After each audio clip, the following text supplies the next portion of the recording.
Now, can I make you a political theoretician? You cite approvingly in the report the Tocquevillian notion of civil society. Uh, are civil society and the tax-exempt nonprofit sector the same thing? Um, they're not the same thing, but they're certainly intertwined. The nonprofit sector is part and parcel of civil society. So civil society, when we think about civil society, it's really the broad sphere of all voluntary associations. So essentially all the ways people can cooperate outside of both the state and the market. So this can include really everything from families, religious groups, sports club, mutual aid societies. The non-profit sector is a far narrower sort of legal category shaped by tax law, but but pretty much all non-profits are part of civil society. Yeah, I always manage to get a Tocqueville citation or Yeah. some Tocqueville in my pieces. Tocqueville had a chapter um, in Democracy in America where you're probably aware of the quote at the head of any new undertaking. You see a government in France or a high-ranking official in England. Count on it that in America you will see an association. And I think that chapter was called something like Public Associations in Civil Life. So he was talking about civil society broadly speaking in that piece. And he goes on to talk about libraries and hospitals and schools as examples of those civil associations. If the So non yes, they're definitely interrelated, but the nonprofit sector is a more narrower piece of civil society. if the nonprofit sector were gone tomorrow as a thought experiment, civil society would still exist, right? Yes, Yeah. it would. Civil society certainly predates the nonprofit sector as we see it today by centuries. I mean, it depends how far back you want to go. Emperor Constantine was the first to exempt the church from taxation. So you can go back as far as the fourth century if you wish, or back to Elizabethan laws, the Statute of Charitable Uses, which exempted many charitable organizations from taxation. But yes, people would still gather, people would still form associations, people would still worship, people would still help one another, people would still build up their communities. But that said, the modern nonprofit sector has become sort of an integral leg of that. It's become an important institutional support of civil society.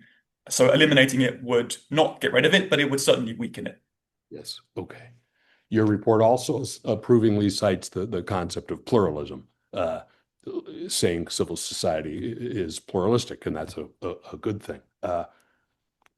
Among the biggest nonprofits in America, I guess, which might be I might be cheating there, but how pluralistic are the big nonprofits? If they're dependent on government money, that compromises the pluralism. But in what way, I guess, is it making it non-pluralist? And then, by the way, I would ask just 1A, what about are the biggest philanthropies in America reflecting pluralism among or within them? It's a big question that I didn't really go into Yeah. in this report.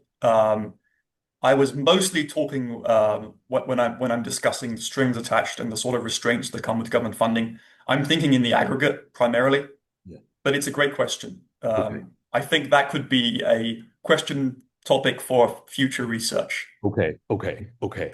So this might be another version of the same question, which is, unfair.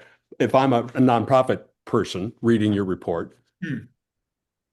I would say to myself, oh, let's ask ourselves what we would do if the government money were gone tomorrow. Are we at risk?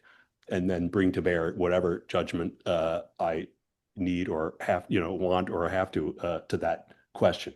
But if I'm a policymaking and I might, as the nonprofit, think, well, don't take the risk, and that's up to me, Hmm. my freedom to exercise whether to deal with the devil in a way that might harm me, dealing with the devil there, speaking metaphorically.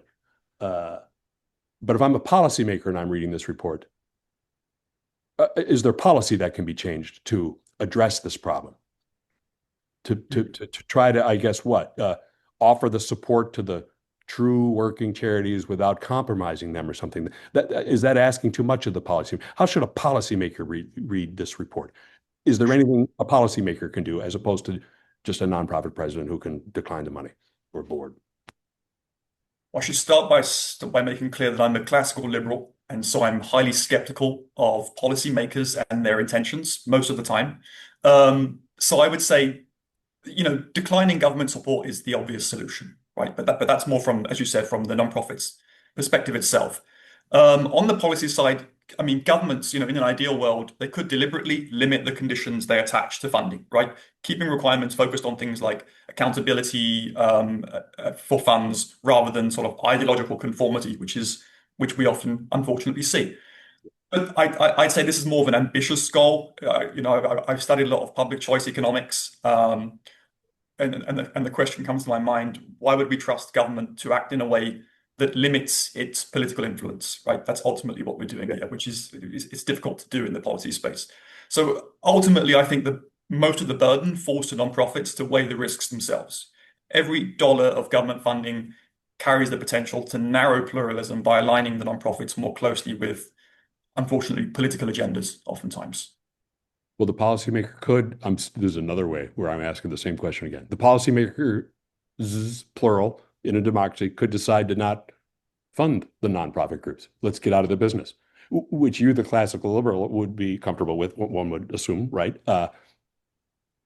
As would be the, populist expression of anger against the non-pluralized big nonprofits, including philanthropies. The policymaker could decide not to put the nonprofits in this position and just stop funding it because of what's happened. No, does that violate your the classical liberal position, or is a populist On the contrary, this is the ideal. Yep. The reason I say that the weight is on the hands of the nonprofits is because I don't think we're going to get to a point. I could be wrong. I don't think we're going to get to a point where the government stops funding nonprofits. Yeah. But in the ideal, perfect. Let's do it. Right. Okay. You have now. I'm on the tax expenditure bit. I'm pushing you beyond the bounds of your because you do have in there that there's a little tax expenditure talk in your report where you talk about OMB now allowing federal funding of indirect costs up to 15% from 10%. And your report notes that increases the fiscal burden on the taxpayers. It has a bad thing, or you're noting that, and raising that rate means taxpayers could be footing a larger bill. So don't tax exemption and deductibility similarly increase the fiscal burden on the taxpayers? And couldn't a policymaker consider tinkering with that then in a way that wouldn't harm the taxpayer, increase the costs of this nonprofit sector? Yeah. So I just start by addressing the first point you made, which is that I talked about tax expenditures with the OMB funding issue there. That actually isn't a tax expenditure. That's actually direct funding. So when a nonprofit gets a government grant, they're allowed an additional 10% on top of what they get for overhead costs, essentially. It's the de minimis funding. Right. Indirect costs, they call it. This was raised to 15% under the Biden administration, 2023, but it came into force 2024 last year, October. So this means that the federal funding is going to get larger because now the cap on overhead costs has been raised. And the reason I say this is because we have a historical example with this, with nonprofit colleges. Initially, grants to nonprofit colleges were capped, I think initially about 8 or 10% in the 1960s. It was raised to about 15% in the 70s, 20% in the 80s. In the 90s, they essentially uncapped the overhead costs. And we're now in a situation where many Ivy League colleges, with their tens of billions of dollars in their endowments, are spending more than 60% or more on overhead costs on top of the federal funding they're receiving. So that's why I say this move by the Biden administration has set a bad precedent that's going to cost taxpayers a lot of money. And to get to the second part of your question, it's true that tax exemption and deductibility reduce government revenues, and so the organizations like the Joint Committee on Taxation and the Treasury would categorize this as a tax expenditure. And I've done a lot of work on this front, particularly here at Mercatus. But there's a crucial distinction between a tax deduction and a direct subsidy. So exemption and deductibility leaves resources in the hands of private donors, civil society we talked about, whereas direct subsidies channel funds through the political process and are often based on government priorities. That said, there are reforms that could be made if policymakers are concerned about certain areas within the tax deductible space.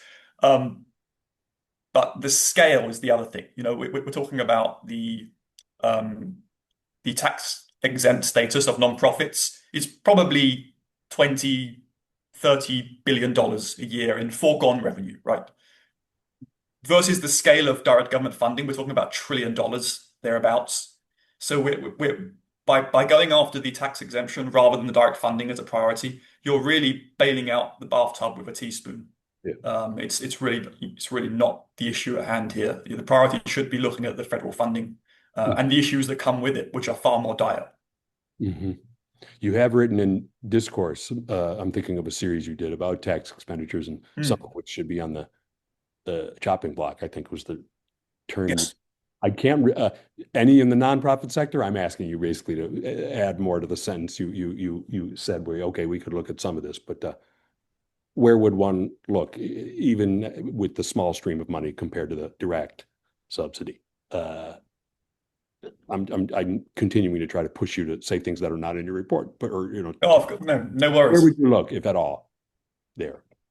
I didn't cover the tax exempt sector in that series. I was looking at the Treasury report on tax expenditures, and I was focusing, number one, on the largest tax expenditures in the report, and second priority was the most distortionary. So, which are the ones that really harm markets, that are anti-growth, or that are terribly regressive, effectively in ways that we're redistributing money from middle class taxpayers, subsidizing wealthier households, things like this, or corporate subsidies, right, where we're subsidizing corporations, particularly in the green industry, which has become an increasingly sort of perverse area in the market economy as it relates to tax expenditures. So I didn't really touch on the nonprofit sector because it didn't really fall in any of these categories. Mm-hmm. Okay.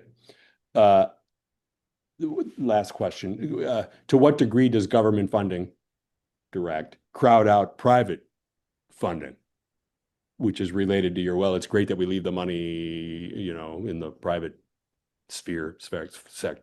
But government funding might crowd out the private, and I think you at least mentioned that. But any numbers on that, or is that a thing about which anybody should be worried, nonprofits or policymakers?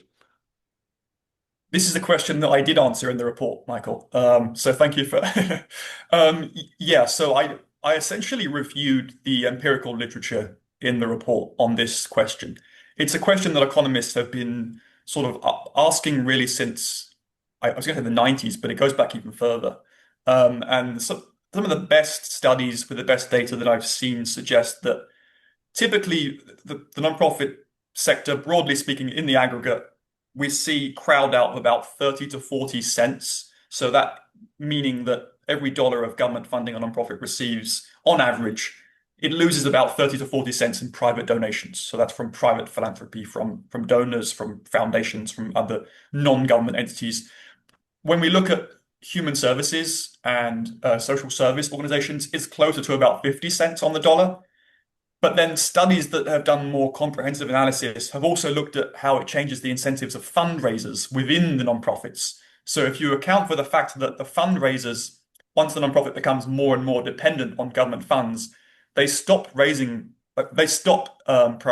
their efforts in raising funds from the private sector, from private donors, from foundations, and shift their focuses to getting more government funds. So when you account for that, you're looking at about 70 to 75 cents on the dollar. So almost reaching dollar for dollar sort of crowd out at that point, which is really quite worrying. So the literature is pretty clear on this. So I included all these studies in my report. Yeah. Anything I did not ask or that you want to answer, even though I didn't ask? I don't think so. I'm quite happy that I got to cite at least one Tocqueville. Oh, we could do Yes, more, right? Okay. All right, because Jack, he's being abused, isn't he? In this, those who are upset with Trump administration actions against either the nonprofit sector or civil society are conflating the two, aren't they? In a way that's unfair. Tocqueville didn't write about a tax category, Yeah. and they're using nuns who hand out soup behind tables to people in charity to defend big nonprofit groups that are seen by, Trump supporters as pursuing other purposes. Yes. Tocqueville is being broadened. The sphere of Tocqueville thought is being used to defend something more narrow. Is that Yeah. true? I mean, this is we need to get you to quote Tocqueville more. But okay, so If there's one thing that I would add to the conversation, it's that, one of my primary reasons for being interested in this topic and in the private charitable space as it relates to government funding and government size is because of where I come from. The US people have to recognize this. The US is really unique in the entire world as it comes to private philanthropy. In terms of charitable giving, the US gives it's something like 7 to 10 times more as a share of GDP in private donations compared to many European nations, as well as neighboring nations like Canada, countries of the Anglosphere. And in Europe, we used to have a thriving charitable sector. If you go back before the vast growth in the welfare state, in government intervention, in government spending, we had what we used to call friendly societies. We had mutual societies that used to support each other. Many of the hospitals were funded by churches and religious groups, and we lost that. And we don't really have a charitable sector in the UK or in Europe, broadly speaking, anymore because of the interventions and the growth of the state. And so I'm really concerned that the US doesn't go down that same path. And that's another reason why I'm really invested in this topic, preserving the Tocquevillian ideal. great. Well, why don't we end there after I thank you, Jack Salmon of the Mercatus Center, and I'll say the Philanthropy Roundtable for doing this with us today. Thanks so much. Thanks for having me, Michael.